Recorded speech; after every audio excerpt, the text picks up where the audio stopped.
Hello my dear friends. आज इस video में हम लोग जीवाजी यूनिवर्सिटी के अंतर्गत BEd part time first semester का क्वेश्चन पेपर एक्सप्लेन करने जा रहा हूँ। फर्स्ट सेमेस्टर में 4 रिटन पेपर और एक प्रैक्टिकल होता है। पहला पेपर का नाम है चाइल्ड डेवलपमेंट एजुकेशन। यह पेपर 80 मार्क्स का होता है। पहला प्रश्न है, विकास बहुउद्देशीय क्यों होता है? उदाहरण सहित समझाइए। Why development is multi dimensional, explain with example. बच्चों से संबंधित जानकारी के लिए पियाजे के संदर्भ में चिकित्सा संबंधी विधियों को समझाइए। Describe the clinical method related to the information of children with reference to the पियाजे। वृद्धि एवं विकास में अंतर स्पष्ट कीजिए। Explain the differences between growth and development. किशोरावस्था जीवन का सबसे महत्वपूर्ण काल है। कथन को विवेचना कीजिए। Adolescence is the most important period of life. Discuss the statement. अन्वेषण विधि का लाभ तथा सीमाओं की व्याख्या कीजिए। Explain the merit and limitations of heuristic method.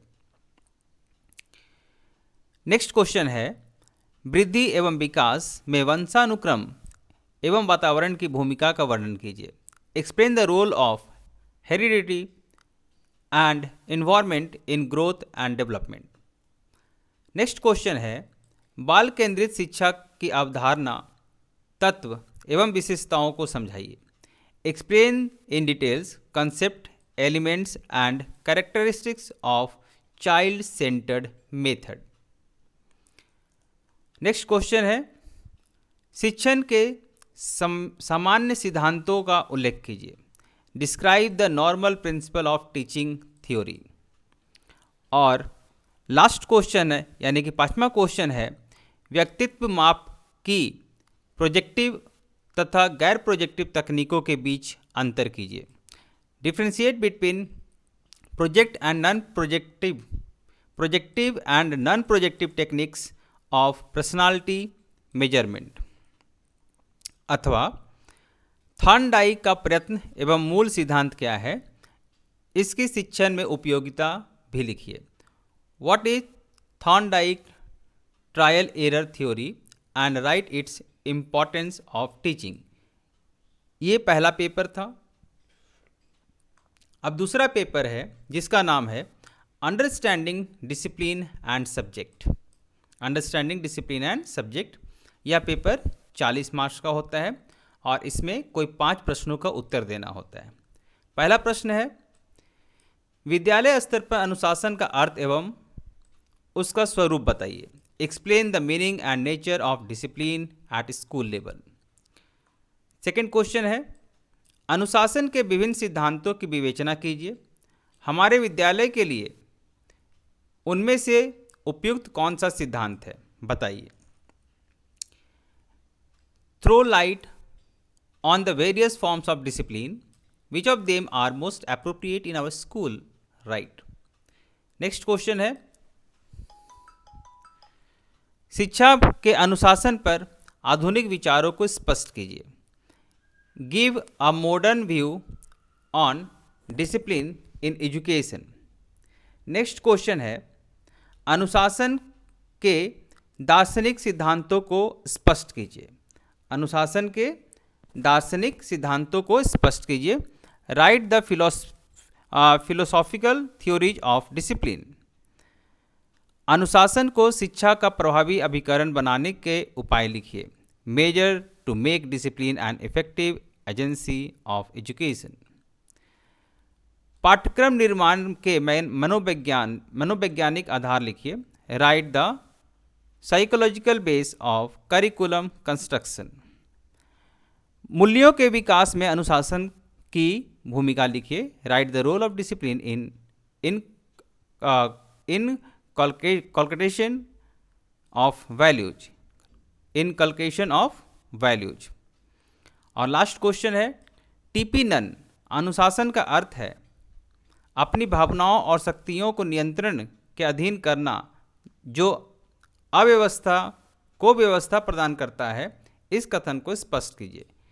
Discipline consist in the submission of one's impulses and powers to regulation which imposes from upon Caius TP Nunn. Explain this statement. ये second paper था। अब third paper है जिसका नाम है contemporary India and education. यह paper आपका 80 marks का होता है। पहला प्रश्न है, वर्तमान भारतीय समाज की सोच, परंपराओं एवं रीति रिवाजों के बारे में विस्तार से चर्चा कीजिए। Discuss in detail about the thinking, customs and trends of present Indian society. अथवा शिक्षा से ही समाज में समानता स्थापित की जा सकती है। कथन की पुष्टि में अपने विचार लिखिए। Equality in society can be established only through education. Write your views to confirm statement. Next question है, सामाजिक गतिशीलता का अर्थ बताइए। शिक्षा सामाजिक गतिशीलता को कैसे प्रभावित करती है, समझाइए।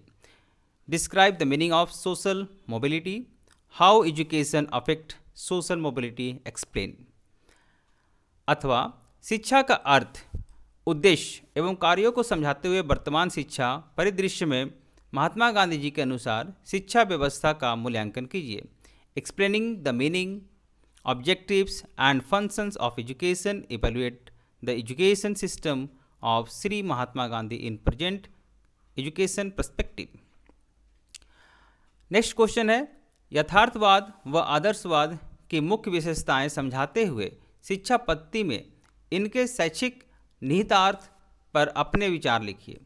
Explaining the main feature of pragmatism and idealism, write your views about their educational implications in education system. Next question है, भारतीय जाति व्यवस्था में स्वतंत्रता पश्चात आए परिवर्तनों के बारे में बताइए। आर्थिक, सामाजिक और शैक्षिक पहलुओं का जाति व्यवस्था पर प्रभाव को विस्तार से समझाइए।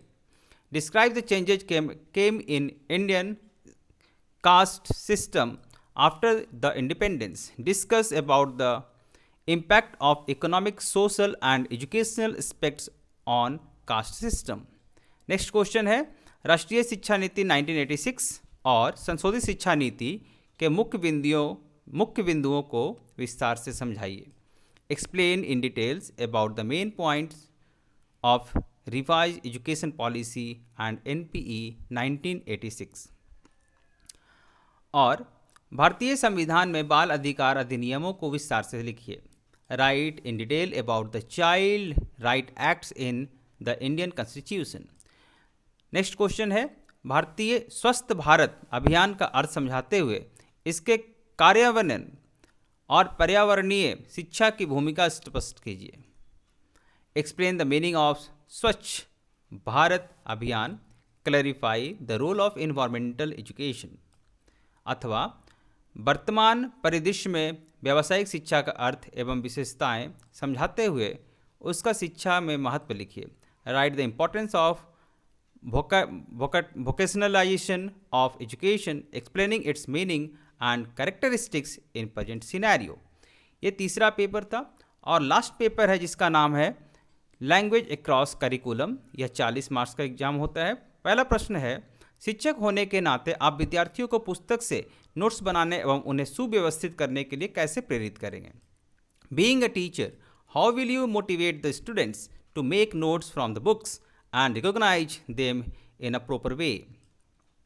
लेखन क्या है, विद्यार्थियों में लेखन की आदत किस प्रकार विकसित करेंगे। शैक्षिक लेखन का महत्व भी बताइए। Right what is writing, how will you develop writing habit among students and also discuss the importance of education writing. समूह परिचर्चा से आप क्या समझते हो। एक शीर्षक का चयन कर आप एक सफल समूह परिचर्चा आयोजन किस प्रकार करेंगे, उदाहरण से समझाइए। What do you understand by group discussion. Select a topic and discuss with an example. How will you plan and organise a successful discussion on it. Next question है, शिक्षक में भाषाई निपुणता क्यों आवश्यक है। विद्यार्थियों में मौखिक वार्तालाप का विकास करने के लिए शिक्षक को कौन कौन सी गतिविधियां करानी चाहिए, स्पष्ट कीजिए। Why should a teacher be skilled in language? Which activities can a teacher organize to develop oral discussion among students? Discuss.